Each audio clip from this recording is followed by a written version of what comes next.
이 시간 함께 하나님의 말씀 보겠습니다. 오늘 본문 말씀은 계시록 7장 1절부터 10절의 말씀입니다.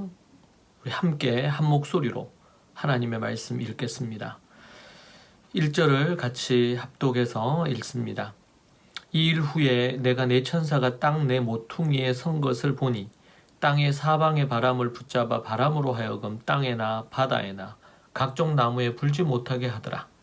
또 봄에 다른 천사가 살아계신 하나님의 인을 가지고 해 돋는 데로부터 올라와서 땅과 바다를 해롭게 할 권세를 받은 내 천사를 향하여 큰 소리로 외쳐 이르되 우리가 우리 하나님의 종들의 이마에 인치기까지 땅이나 바다나 나무들을 해하지 말라 하더라. 내가 인침을 받은 자의 수를 들으니 이스라엘 자손의 각 지파 중에서 인침을 받은 자들이 14만 4천이니 유다 지파 중에 인침을 받은 자가 1만 2천이요 르우벤 지파 중에 1만 2천이요 갓 지파 중에 1만 2천이요 아셀 지파 중에 1만 2천이요 납달리 지파 중에 1만 2천이요 므낫세 지파 중에 1만 2천이요 시므온 지파 중에 1만 2천이요 레위 지파 중에 1만 2천이요 이사갈 지파 중에 1만 2천이요 스불론 지파 중에 1만 2천이요 요셉 지파 중에 1만 2천이요 베냐민 지파 중에 인침을 받은 자가 1만 2천이라. 이 일 후에 내가 보니 각 나라와 족속과 백성과 방언에서 아무도 능히 셀 수 없는 큰 무리가 나와 흰 옷을 입고 옷에 손에 종려가지를 들고 보호자 앞과 어린 양 앞에 서서 큰 소리로 외쳐 이르되 구원하심이 보호자에 앉으신 우리 하나님과 어린 양에게 있도다 하니. 아멘. 오늘 이 말씀으로 구원받은 자와 구원받을 자와 그렇지 못한 자들이다 라는 제목으로 여러분과 함께 말씀을 나누도록 하겠습니다. 한국 교회의 위기를 맞고 있다고들 많이 얘기합니다. 여러 가지 이유를 찾을 수 있지만 전 세계 교회가 꽤 오랫동안 교회 성장을 추구하고 교회로 나아오는 자들에게 깊이 있는 어떤 진리와 성경의 가르침을 가르치지 않았던 것을 우리는 알고 있습니다. 그래서 한 신학자는 교회 안에 기독교의 ABC를 모르는 문맹자들이 넘쳐나고 있다고 외쳤습니다. 광야에서 금송아지를 만들고 금송아지가 여호와라고 여기며 절한 것과 별반 다르지 않는 모습을 보여주고 있는 부분인 것이죠. 그만큼 현대 교회들이 그리고 현대라고 할 때 최근의 교회뿐만 아니라 꽤 오랜 시간 동안 수세기 동안 종교개혁이 있기 전 오랫동안 또 종교개혁이 있고 난 이후에도 여전히 타락하고 복음의 본질을 외면한 교회들이 있음을 봅니다. 복음의 본질에 대해 모르며 성경에 대해 무지한 교인들로 넘쳐나고 있는 시대에 살고 있는 것이죠. 이는 예수님 당시 이스라엘 사회상보다 더 심각한 상황이라고 할 수 있겠습니다. 한 목회자는 이렇게 말했습니다. 딱딱하고 깊이 있는 설교와 가르침은 성도들이 듣기에 어렵다는 인식하에 이제 교회 강단에서는 듣기 좋고 편안한 결코 설교 같지 않은 만담과 같은 설교가 판을 치며 인기를 누리고 있습니다. 매우 인상적인 표현이라고 생각합니다. 뭔가 딱딱한 거, 생각을 좀 깊이 해야 되는 거, 이러한 부분들에 대해서는 더 이상 가르쳐지거나 생각하지 않는 그런 상황들이 있는 것이죠. 자, 오늘 본문을 우리가 좀 더 이제 자세히 살펴보도록 그렇게 하겠습니다. 오늘 본문에 보면 4절에 보니까 내가 인침을 받은 자의 수를 들으니 이렇게 얘기하고 있습니다. 여기서 인침을 받았다 할 때 인이라고 하는 것이 무엇인지 우리가 좀 알 필요가 있을 것 같습니다. 인이라고 할 때 어떤 거짓 교사들, 거짓 목사들 같은 경우 어느 기도원이나 이런 데서는 자신에게 인을 맞아야 한다고 이렇게 주장하거나 얘기하는 목사도 있다는 얘기를 들을 때에 참으로 충격이 아닐 수가 없습니다. 특별히 요한계시록을 갖고 가르치거나 이렇게 할 때에 이단인지 아니면은 또 건전하게 하나님이 원하시는 뜻의 해석을 하고 있는지 우리가 살펴야 됩니다. 인 맞는다는 것과 14만 4천은 매우 중요한 주제인데 오늘 본문에서 이 두 가지가 다 등장을 합니다. 해석의 문제에 있어서 논란이 많습니다. 그래서 어떤 한 목사는 자신에게 인을 맞아야지 마지막 때 천국에 들어갈 수 있다, 이렇게까지 주장하고 있다고 하는 것입니다. 이것은 반기독교적이고 사탄적입니다. 이런 부분이 있을 때 이 거짓 교사구나, 거짓 목사구나 분별을 해야 되고 거짓 교회구나 알아야 됩니다. 계시록 7장 2절을 우리가 보시면, 우리가 읽었는데요. 7장 2절을 보시죠. 또 봄에 다른 천사가 살아계신 하나님의 인을 가지고, 누가 하나님의 인을 누가 가졌냐면 다른 천사. 앞에 네 천사가 1절에 나오고 다른 천사가 있는데 그 다른 천사가 하나님의 인을 가지고 해 돋는 데로부터 올라와서 땅과 바다를 해롭게 할 권세를 받은 네 천사를 향하여 큰 소리로 외쳐 이르되 우리가 우리 하나님의 종들의 이마에 인치기까지. 누가 인을 쳐요? 우리가 우리 하나님의 종들의 이마에, 이렇게 얘기하죠. 여기서 우리가는 누굽니까? 다른 천사. 근데 이 다른 천사가 그냥 홀로 있는 천사가 아닌 것 같아. 우리가 우리 하나님의 종들의 이마에 인치기까지, 그렇게 얘기를 하고 있습니다. 그리고 내가 인침을 받은 자의 수를 들으니, 이렇게 요한이 또 고백을 하고 있죠. 매우 중요한 부분이 아닐 수가 없습니다. 자, 여기 보니까 뭐라고 나옵니까? 2절과 3절을 통해서 이 인을 하나님의 종들에게 친다 했는데 누가 이 하나님의 종들에게 인을 치느냐? 누굽니까? 다른 천사들. 딴소리 하면 안 됩니다. 본문의 말씀에서 딴소리를 하면 안 돼요. 그냥 가볍게 부담 없이 들을 수 있는 설교를 이 시대의 사람들은 자꾸 찾습니다.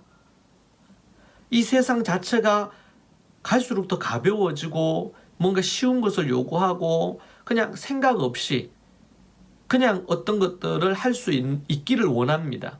귀찮아합니다. 그 모든 것들을. 근데 우리는 성경을 연구함에 있어서 부지런히 정확하게 이해를 해야 됩니다. 그렇지 않으면 사단과 마귀와 거짓 선생들이, 거짓 목사들이 왜곡되게 잘못되게 이끌어갈 수 있는 것이죠. 딴소리 하면 안 됩니다. 성경은 사사로이 풀 게 아닙니다. 사람이 인치는 것이 아니죠. 어느 목사, 어느 기도는 원장, 어느 신학자가 인을 치는 게 아닙니다. 누가 인을 치느냐? 하나님이 보내신 다른 천사들이 하나님의 명을 받들어 인을 치는 것입니다. 곧 성경은 천사가 인을 친다 할 때 그건 천사가 인을 쳤다기보다 그것은 명령을 받아 수행을 했을 뿐이지 하나님이 인을 치는 것입니다. 그래서 성경은 하나님께서, 하나님의 영이 인을 치셨다, 이렇게 얘기를 한단 말이죠. 여러분, 이것을 잘 분별을 해야 됩니다. 사람이 인을 치고 사람이 안수하면서 힘을 주고 누르면 그게 인을 치는 게 아닙니다.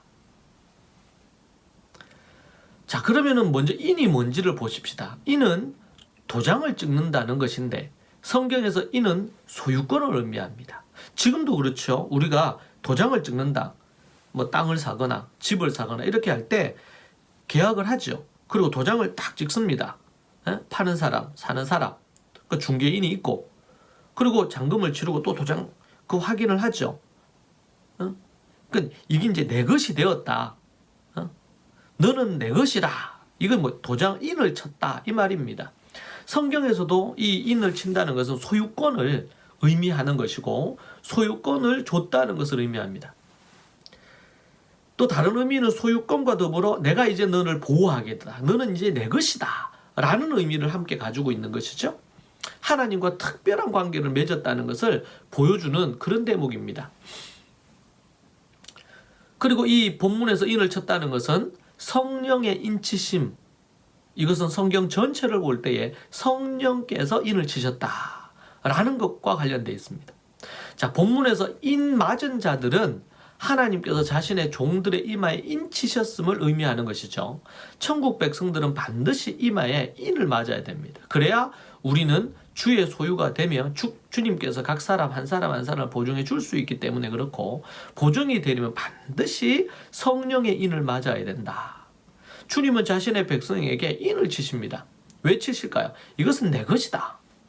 내가 너는 내 하나님이 되고 나는 너의 하나님이 되고 너는 내 백성이 되게 하겠다. 이것을 딱 못 박는 것입니다. 이보다 너무나 귀하고 값진 것이 어디 있겠어요? 이와 대조적인 게 뭡니까? 하나님의 인을 맞는 것과 하나님의 인을 맞지 못한 사람들이 하는 게 짐승의 표를 받는 것입니다. 사단의 인을 맞는 것과 같은 것이죠. 자, 이렇게 대조적으로 성경은 우리에게 딱 이렇게 그리스도가 있으면 적 그리스도가 있고, 이런 것처럼 인을 맞는 것과 하나님의 성령의 인을 맞는 것과 뭐예요? 짐승의 표를 받는 것. 이게 대조적으로 나중에 짐승의 표에 대해서 자세히 나옵니다.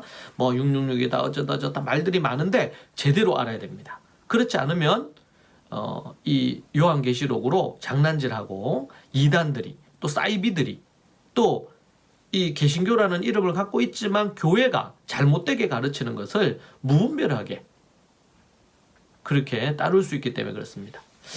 자, 인침을 받았다는 의미가 뭔가? 내가 인침을 받은 자의 수를 들으니 이렇게 얘기하죠. 4절에서. 자, 성경에서 인을 친다고 할 때도 대부분 성령의 인치심과 관련되어 있다고 말했습니다.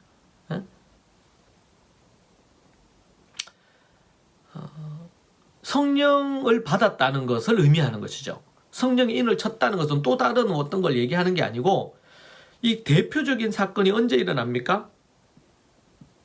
성령 강림절에 성령으로 자신의 백성들을 인을 치시는 것입니다. 이미 그 전에 성령으로 거듭난 자들이 사도들과 제자들이 있었습니다. 이미 성령으로 인을 침을 받은 자들은 성령의 충만함의 시간이고 나머지 사람들에게는 성령의 인을 받는 시간과 같았습니다.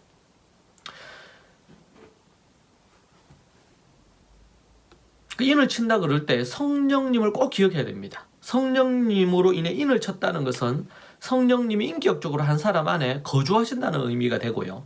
성령으로 내주하신다. 이런 의미를 갖고 있습니다. 교회를 아무리 오래 다녀도 성령님이 그 사람 안에 거주하지 않으면 안 됩니다. 종교인이 구원받을 수 없습니다. 종말의 때에 종교인이 예수님을 믿는다고 교회를 왔다 갔다 한다고 구원 얻는 것이 아닙니다. 예수님 당시에도 보십시오. 서기관과 바리새인과 제사장들과 이런 사람들이 그들이 구원 얻지 못했어요. 모두 다 구원 얻지 못한 건 아니지만 대부분이 그랬습니다. 도리어 자신이 죄인임을 인정하는 그러한 그들이 율법주의자들이 제사장, 서기관, 바리새인들이 혐오하던 사람이 도리어 구원을 받았습니다. 성령의 인치심이요 인격적인 인치심입니다. 성령님과의 인격적인 만남 속에 만들어지는 것입니다. 성령님이 그 사람 안에 내주하여 그 사람을 이끌어가고 회개로 이끌고 진정한 회심으로 이끄는 이런 역사가 있었던 부분이죠. 여러분, 자꾸 이 시대는요 성경의 말씀을 왜곡하고 지금 유럽이나 이런 데서는 성경을 펼쳐놓고 설교를 하지 않습니다. 성경은 더 이상 하나님의 말씀으로 믿지 않습니다. 종교 철학을 갖고 설교를 합니다. 목사들이. 교단들이 타락하고 각 나라의 교회들이 타락했습니다. 이미 유럽은 매우 심각합니다. 그러니까 그곳에서 동성애라든지 각가지의 많은 심각한 문제들이 일어나는 것입니다. 그리고 거짓 교회들, 타락한 교회들이 이 국가에 왜곡되고 잘못된 것에 야합해서 또 나아가는 것입니다. 이제는 더 이상 성령님으로 충만해지고 성령의 임재를 받고 예수 그리스도로만 구원 얻고 구원의 길은 오직 예수님밖에 없다. 이렇게 얘기하면 고리타분하다 그러고 성경을 그래서 외면하는 거예요. 그래서 미국을 중심으로 해서 어떻게 합니까? 이제는 성경을 새롭게 자기들이 하죠. 자신들의 이성과 생각으로 볼 때에 맞으면 그대로 두고 다른 것은 다 잘라내는 것입니다. 그리고 교묘하게 단어를 바꿔요. 지금 중국에서는 이미 중국식 성경을 만드는 거죠. 중국 공산당이 원하는 성경을 만드는 것입니다. 우리는 깨어 근신해야 됩니다. 그렇지 않으면 이 마지막 때에 정말 진정한 믿음을 가졌는지 주님 보신다 그랬습니다. 마지막 때에 뭘 보시겠느냐? 그들의 믿음을 보겠다고 말씀하십니다. 그래서 요한계시록에 나타나는 인을 친다는 이 말씀은 특별히 이 특별한 어떤 부분으로 인상 깊게 묘사되었어요. 그러나 이것은 신구약 다른 성경과 다르지 않습니다. 성령으로 거듭난 자들, 성령으로 새로워진 자들, 그들이 곧 성령의 인을 받은 자들입니다. 그래서 다른 성경과 요한계시록이, 그래 요한계시록 제가 계속 연구하면 한 장 한 장 넘어가면 갈수록 너무나 신구약 성경, 특별히 신약 성경과 맥을 너무나 똑같이 하고 있어요. 얼마나 귀한지 몰라요. 우리는 요한계시록을 특별한 책으로, 다른 복음서나 서신서와는 다른 책으로 이렇게 생각을 하거나 이해하도록 했던 왜곡된 성경 이해, 요한계시록에 대한, 그래서 도리어 두려워했어요. 요한계시록에 대한 설교가 거의 없습니다. 연구하더라도 요한계시록 2장 3장 정도만 논문들이 있고 요한계시록에 대한 연구가 없어요. 자, 여기서 보니까 4절에 뭐라 그랬냐면 내가 인침을 받은 자의 수를 들으니 이스라엘 자손의 각 지파 중에 인침을 받은 자들이 14만 4천이다. 14만 4천의 인침을 받은 자들이 누구냐? 그들 바로 이스라엘 자손의 각 지파 중에 인침 받은 자들이다. 이렇게 얘기하고 있습니다. 여기서 이제 이스라엘 자손이다 이렇게 표현했는데 소위 말해서 유대인이라고 이렇게 바울은 로마서에서 얘기를 합니다. 유대인과 이방인, 유대인과 헬라인 이런 식으로 나누는데 유대인과 이방인이 하나가 된다. 에베소서 말씀에서도 그리고 로마서에서도 그렇게 언급을 하고 있죠. 자, 이 유대인의 유래에 대한 이해가 필요합니다. 성경을 해석할 때 우리는 이 개념을 정확하게 아는 게 필요합니다. 기독교 안에서 이 개념 정리가 잘 안 돼가지고 왜곡된 믿음, 잘못된 믿음을 가지는 경우들이 꽤 많습니다. 구원이 뭔지, 거듭남이 뭔지, 그리스도가 누구신지, 예수님이란 이름의 뜻이 무엇인지, 여호와 이런 등등의 개념이 잘못됨으로 말미암아 심각한 문제를 안고 있는 것들을 보거든요. 자, 오늘 이 유대인에 대해서 우리가 또 보면은 이제 전체적인 흐름을 보면 7장 1절에서 8절은 이스라엘 가운데 구원받을 무리를 뜻합니다. 요한이 인침받은 자의 수를 듣습니다. 이스라엘이 각 지파 중에 인침받은 수가 14만 4천이다 이렇게 얘기했습니다. 이처럼 그들은 구원받게 될 이스라엘 유대인들을 뜻합니다. 자, 유대인이란 이 표현에 대해서 주전 606년에서 535년에 바벨론 유스 이후로 유대인이란 이름은 모든 이스라엘 족속, 즉 유대 지파와 기타 지파들을 모두를 뜻하는 용어입니다. 이 유다 족속이죠. 유다 족속이 유대인데 유다 족속이 이 영적으로 장자의 권한을 가지면서 그렇게 나오지요. 요한복음에서의 이 유대인은 유대의 정치적인 지도자들을 뜻합니다. 바울은 자신이 분명 베냐민 지파였음에도 불구하고 로마서 1장 1절에 보면 나오는데요. 그런데 11장 1절에 베냐민 지파라고 얘기했습니다. 그럼에도 불구하고 자신을 이스라엘 사람이다 라고 얘기하면서 또 유대인이라고 그렇게 말을 합니다. 그 이름들이 혼용되고 있어요. 그는 베드로가 유대 태생이 아니라 갈릴리 출신임에도 불구하고 자신을 유대인이다 이렇게 얘기하는 것을 봅니다. 그는 베드로가 유대 태생이 아니라 갈릴리 출신임에도 불구하고 그를 유대인이라고 이렇게 갈라디아서 2장 14절에서 언급했습니다. 그리고 로마서에서는 그는 모든 사람을 유대인이 아니면 이방인의 범주로 나눕니다. 이스라엘인들을 유대인이라고 하고 그 외에 모든 사람들은 이방인이라고 이렇게 말하고 있는 것을 볼 수 있습니다. 로마서 2장 9절, 3장 9절, 9장 24절에 그렇게 언급합니다. 이러한 것을 우리가 미루어 살펴볼 때 유대인이란 표현은 이스라엘 모든 이들을 가리키는 단어다. 그렇게 우리가 볼 수 있겠습니다.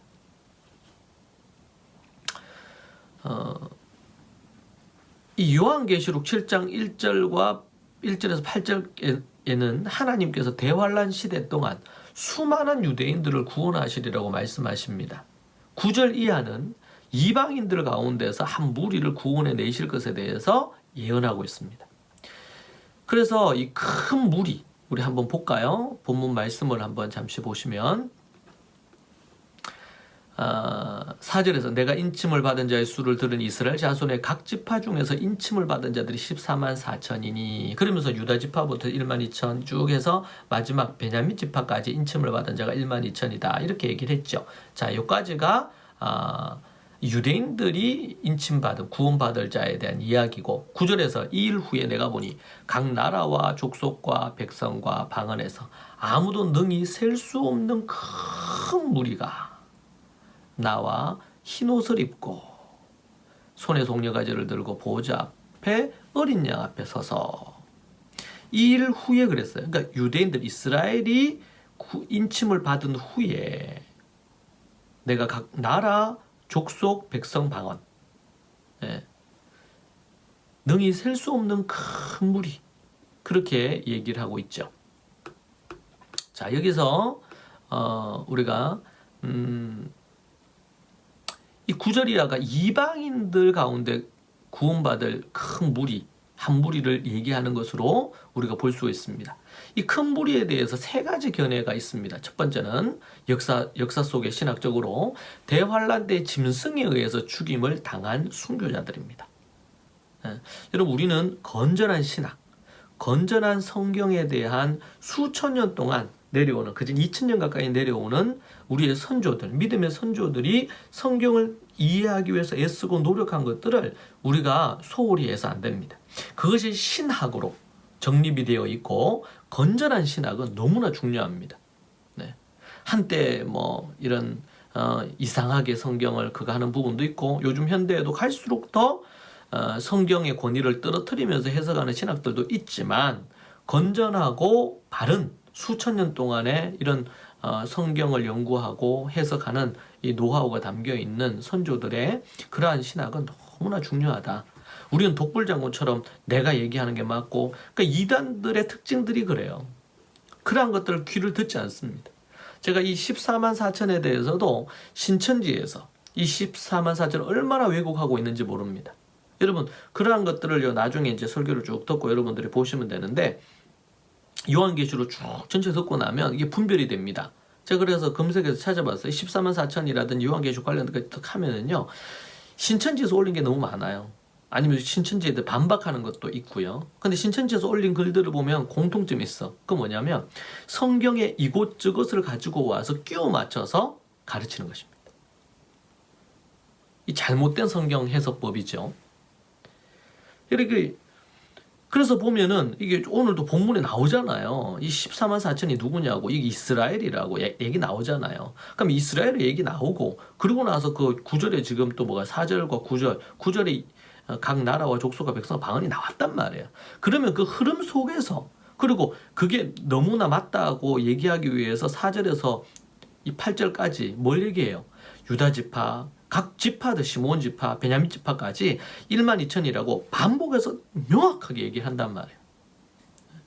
우리가 성경의 이 관주라 그래서 연결되어지는 부분들을 잘 연결하는 거 중요한데 그게 아니고 자의적으로 자기들이 끼워 맞춰가지고 그렇게 얘기한 것들이면 그래서 전 세계에 있는 신천지 신도들 새롭게 하는 장막 성전 안에 들어오는 그들이 14만 4천이 될 때에 이렇게 주장을 하는 거예요. 얼마나 잘못된 건지 모릅니다. 근데 여기에 현혹되어지는 기독교인들이 너무 많다는 거예요. 정통신학으로 목사들도 너무 많고. 자, 세 가지 견해가 있습니다. 그래서 우리는 역사 속에 우리 가지고 있는 신학이라든지 이런저런 부분들 이런 것들에 대해서 우리가 그냥 거부하거나 외면하면 안 됩니다. 건전한 신학은 너무 중요해요.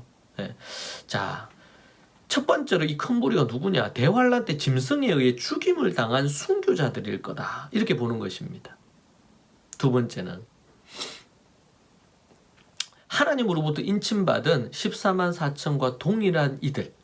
그러니까 모든 인침을 받은 사람의 총칭으로 14만 4천이 아니겠는가. 이렇게 보는 겁니다. 세 번째는 이 14만 4천은 유대인 큰 무리를 뜻하는데 구원받은 14만 4천은 유대인이고 큰 무리는 구원받은 이방인이라는 견해입니다.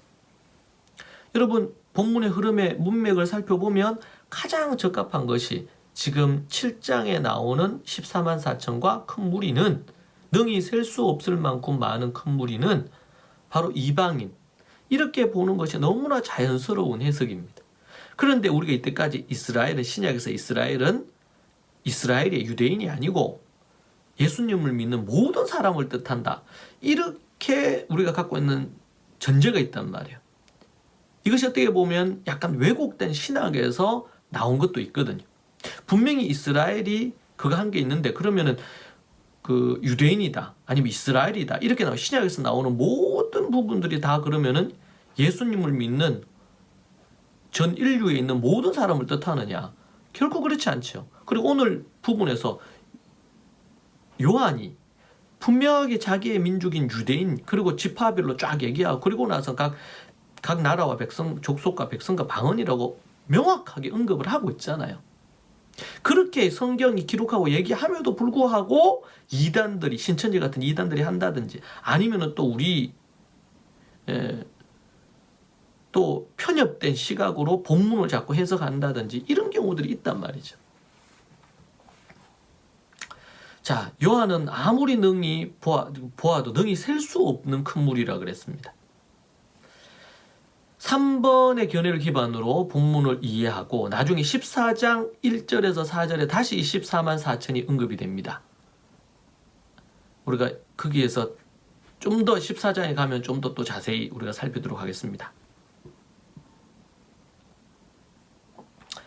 자, 유대인들 중에서 일부가 마지막 때 회개하며 돌이키게 될 것을 로마서와 계시록에 언급하고 있는 것입니다.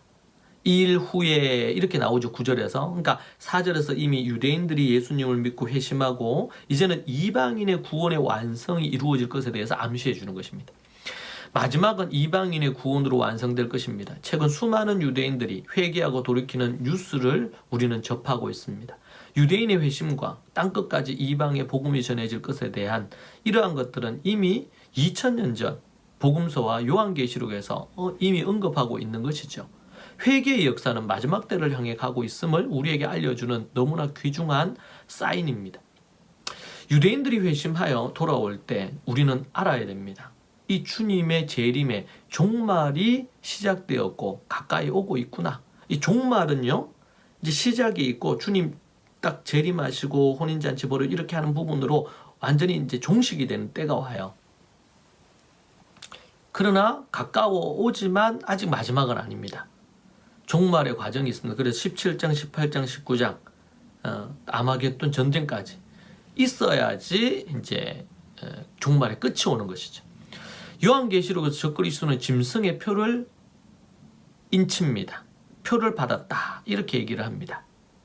좀 다르죠.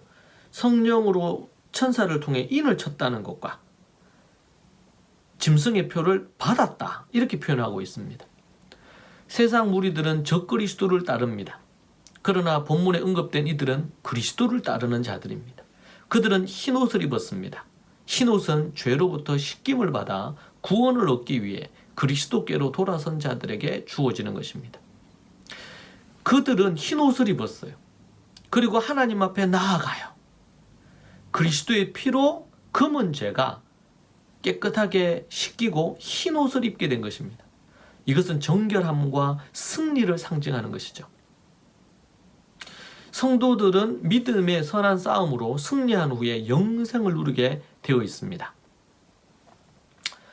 이 짐승의 표를 받지 않고 성령의 인을 입맞은 자들은 바로 이렇게 흰옷, 죄사함을 받고 정결함을 입어서 그리고는 정말 하나님 앞으로 나아가는 자들입니다.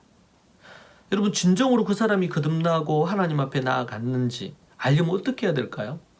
하나님 앞에 진정으로 하나님 앞에 나아가기를 즐겨하는지를 봐야 됩니다. 몸된 교회에 오는 것을 기뻐해야 됩니다. 주님의 몸된 교회에 나아가서 예배하는 것을 즐거워해야 됩니다. 또 더 나아가서 그들은 거룩함을 향하여 계속 씨름하고 싸웁니다. 죄와 싸우기를 피 흘리기까지 싸우고 어떻게 하든지 거룩한 삶의 자리에 서기 위하여, 정결한 삶의 자리에 서기 위하여 피 흘리기까지 싸웁니다. 예수 그리스도에 대한 이 믿음이 명확합니다. 예수 그리스도의 십자가의 보혈로 내가 구원받았다. 예수님의 그 부활로 나도 함께 부활했다. 라는 이 믿음이 명확한 것이죠. 이것이 바로 거듭난 자들의 특징이요. 예수 그리스도의 피와 예수님의 십자가 부활을 믿고, 그리고 거룩한 흰옷을 입고 날마다 거룩함을 추구해가고 칭의, 성화 이러한 부분에 이르르며, 그래서 정결함과 승리의 삶을 살고, 그리고 날마다 주님 앞에 나아가는 것을 즐거워하고 말씀과 기도를 즐거워하고 행복해하는 그들이 성령의 인을 맞은 자입니다. 천사들에 의해서 이마에 인을 맞은 자들입니다. 인 맞았다는 증거를 여러분은 가지고 있습니까? 기뻐하고 있습니까, 여러분? 아니면 그냥 살아갑니까? 교회를 그냥 습관적으로 다닙니까? 여러분 안에 끓어오르는 믿음이 무엇입니까? 자신의 이권, 자신의 어떤 욕구, 자신이 원하는 거 있으면, 아니면 자신의 어떤 이성적인 생각으로 믿음도 판단하고 신앙도 판단합니다. 자신들의 이 시대의 흐름에, 시대의 시류에 휩쓸려서 믿음도 왜곡시킵니다. 지금 얼마나 전 세계적으로 기독교가 공격받고 있고 하나님의 말씀이 업신여김을 당한 것이, 유럽과 미국을 거쳐서 한국은 기독교 역사도 짧은 130년이지만 무너지는 것도 정말 짧은 시간 안에 정말 추락하는 그런 모습을 우리에게 보여주고 있지 않습니까?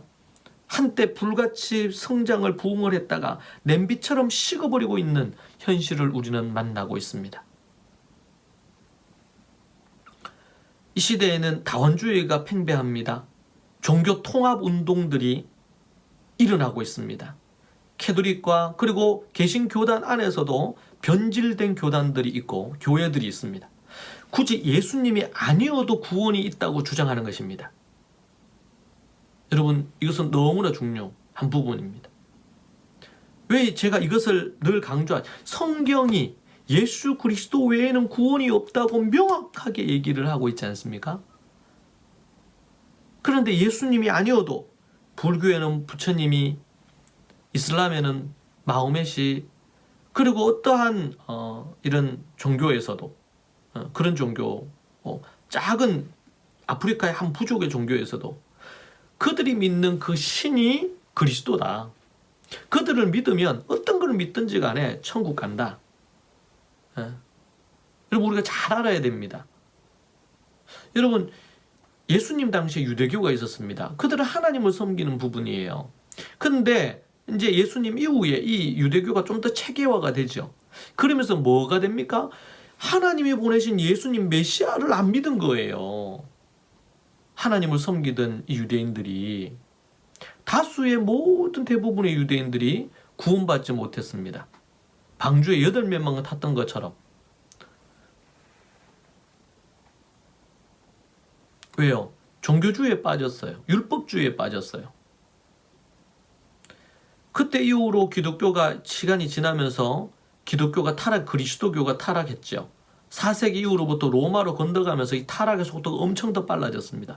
로마의 그 타락이 그대로 교회 안으로 들어오면서 국교가 된 것은 너무나 귀중하지만, 국교가 되면서 가진 자들의 종교로 변질됐고, 태양신을 섬기는 것과 여호와를 섬기는 것이, 예수님을 섬기는 것이 짬뽕이 돼가지고, 그러면서 나타났던 것이 성모 마리아 관련된 거라든지 성인 관련된 거라든지 이런 것들이 있었습니다. 그런 부분에서 종교개혁이 일어났을 때 이 루터나 이런 부분 이단으로 봤죠. 그리스도교는. 그때 변화가 일어났어야 됩니다. 그런데 이제는 예수님을 꼭 믿지 않아도 타 종교에도 구원이 있다. 그러면서 뭐 합니까? 종교 통합을 합니다. 종교가 어떤 세상의 선한 일을 위해서 함께 할 수 있지만 종교는 결코 통합이 되면 안 됩니다. 근데 앞으로 갈수록 더 이 종교 통합의 부분들이 다원주의를 중심으로 더 많이 일어날 것입니다. 그것이 요한계시록에서 나타나고 있어요. 오직 예수 그리스도. 오직 예수 그리스도. 여러분, 오직 예수 그리스도. only Jesus와 그렇지 않고 예수 그리스도가 그리스도다. 그러나 그리스도는 예수님은 여러 그리스도 중에 하나다. 이거는 완전히 다른 얘기예요. 동성애는 죄다. 아니다. 동성애는 여러 하나님이 만든 여러 어떤 성적인 부분에 대한 개인적인 부분이지 꼭 남성과 여성으로만 아니다. 가정은 남성과 여성으로만 아니다. 지금 이 시대는 동성애를 인정하지 않거나 동성 결혼 관련된 부분에 대해 찬성하지 않거나 이런 부분들에 대해서 그게 죄라고 얘기하고 그러면 아주 미개인이요. 문명화되지 않은 사람으로 그렇게 공격하고 있지 않습니까? 이 나라가 국가의 지도자들을 중심으로 세계적인 큰 흐름 속에 있는 동성 결혼을 합법화하려고 하고 동성애를 인정을 하잖아요. 혐오나 차별이란 이름으로. 여러분, 우리는 성경을 알고 예수님을 믿는 자들은 믿는 것과 행하는 것이 분리될 수가 없습니다. 우리가 모르고 연약하고 실수해서 그럴 수 있다 손치더라도 그게 아니고 성경이 명확하게, 그러니까 그들에게는 뭐예요? 서구 사회가, 미국도 그렇고 왜 뭘 없애려고 합니까? 성경을 없애려고 합니다. 왜 중국이 성경을 그렇게 무서워합니까? 성경을 왜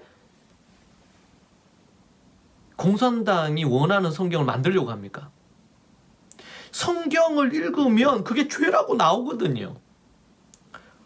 거룩하지. 간음하는 것도 음란하고 더러운 것이라 그랬는데 당연히 그것은 동성애나 이런 것들은 잘못된 것이죠.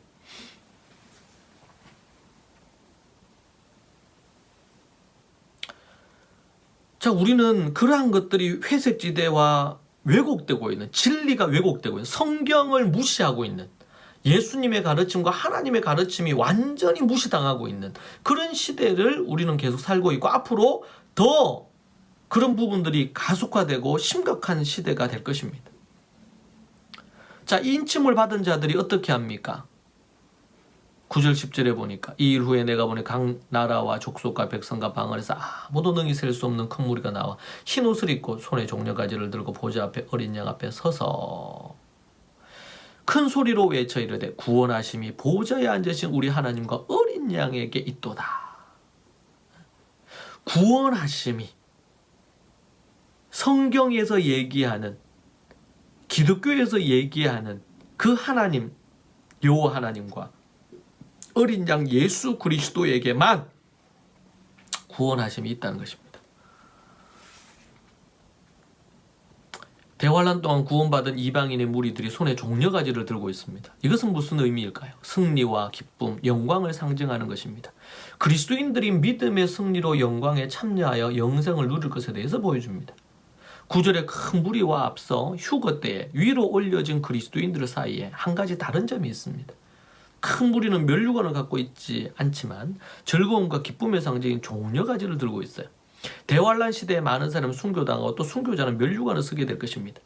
전에 휴거하여 올라간 자는 보좌 주위에 앉아 있는 자들입니다. 계시록 4장 4절에 나왔습니다. 대환란 기간 동안 셀 수 없는 큰 무리가 계속 채워질 것이고 전 세계의 선교 활동들이 아주 왕성하게, 지금까지 선교 활동들이 일어났지만 이제 앞으로 마지막 때가 되면 더 왕성한 부분들이 일어날 것입니다. 10절과 14절은 인침을 받은 자들과 천사들의 찬양이 이어집니다. 큰 소리로 외쳐 부르는 구원하심이 보좌에 앉으신 우리 하나님과 어린 양께 있도다. 이 찬양이, 구원하심이 보좌에 앉으신 우리 하나님과 어린 양에게 있다고 그렇게 외치는 것입니다. 그 당시에 유일한 예배자, 유일하게 예배의 대상 황제였습니다. 그런데 이 황제를 향해서 드려야 될 이 노래가 누구에게?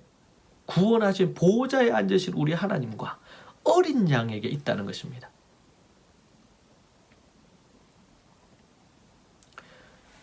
황제가 구원자가 아닙니다.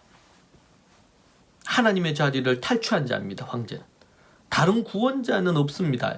하나님이 보내신 예수님 외에는, 하나님과 예수님 외에는 다른 구원의 길이 없습니다. 이걸 명확하게 해야 됩니다, 여러분. 여기에 우리의 목숨을 걸어야 됩니다. 그렇지 않으면요, 우리는 타락하는 자가 됩니다. 나중에 휴거 당시 휴거당하지 않을 수 있습니다. 정말 고난 가운데서 회개하고 돌이켜야 될 수도 있습니다. 온 인류가 구원을 기다리고 있습니다. 수많은 이들이 헛된 구원에 사로잡혀가지고 예수님 그냥 입술에 고백하고 예수 믿는다 고백만 하면 천국 간다고 하는 이 구원파적인 구원론이나, 이 신천지들은 예수님은 실패했고 다른 새로운 이 그리스도가 있다고 얘기하면서 자신들이 믿는 그 교주를 따르는 자들도 있습니다. 그리고 안일한 은혜주의에 빠져서, 아니면 율법주의에 빠져서 구원의 길을 가지 못하는 이들도 많습니다. 우리는 딱 하나의 노래만 불러야 됩니다. 여러분, 누가 구원을 받고 누가 구원을 받지 못할까요? 오직 우리는 이 찬양, 구원하신 보좌에 앉으신 이 찬양 외에 우리가 딱 하나의 노래를 부르라면 그 노래만 불러야 됩니다. 다른 노래는 없습니다. 다른 노래는 가장 우선되지 않습니다. 구원받을 자와 그렇지 못한 자, 구원받지 못할 자, 누구일까요? 인침받은 자여야 됩니다. 14만 4천과 인침받은 셀 수 없는 큰 무리, 그들은 흰옷을 입었고 하나님 앞에 정결함과 죄사함을 입어서 칭의를 받아서, 그리고 성화되어 가고 있고, 그리고 보좌 앞으로 나아가기를 즐겨하고 보좌에 나아가는 이 영광에 사로잡혀 있고, 더 나아가서 이 노래를 부르는 것입니다. 구원하심이 보좌에 앉으신 우리 하나님과 어린 양에게만 있습니다. 이렇게 고백하면서 황제에 의해서, 많은 이들에 의해서 예수님을 믿는 것 때문에 핍박과 박해와 순교를 당하는 그들을 하나님께서는 지켜주시고 보호해 주시고 이끌어 주시고, 우리 살아가는 믿음의 모든 식구들이 구원받는 자, 인침받은 자, 거듭난 자가 되어서, 그리고 마지막까지 믿음을 지켜 하나님 앞에 인침받는, 인정받는 그런 이들이 되어 주님 앞에 주님이 부르실 때 모두 다 들림을 받아 주님께 나아가는, 그래서 14만 4천의 유대인들이 속하듯이 셀 수 없는 큰 무리에 속하는 그런 저와 여러분이 되고, 그러기 위해서 거룩하고 경건한 삶, 거룩한 사명 감당하는 것. 여러분, 우리가 복음을 전하지 않으면 어느 누구도 이 인침받는 자리에 올 수 없습니다. 이 전도라는 미련하는 것을 통해 가지고 오직 예수님으로만 구원 얻고, 우리가 복음의 6가지를 우리가 증거하고 구원 얻도록 우리가 만들어야 됩니다. 안일한 신앙생활, 그냥 교회만 왔다 갔다 하는 신앙생활, 예수 그리스도의 십자가와 부활을 믿으면서 그 거룩한 삶에 하나님 앞으로 나아가는 것에 우리의 마음과 뜻을 모으지 못하는 신앙생활, 그리하여 정말 내가 너를 도무지 모르겠다 하시는 일이 없기를 원합니다.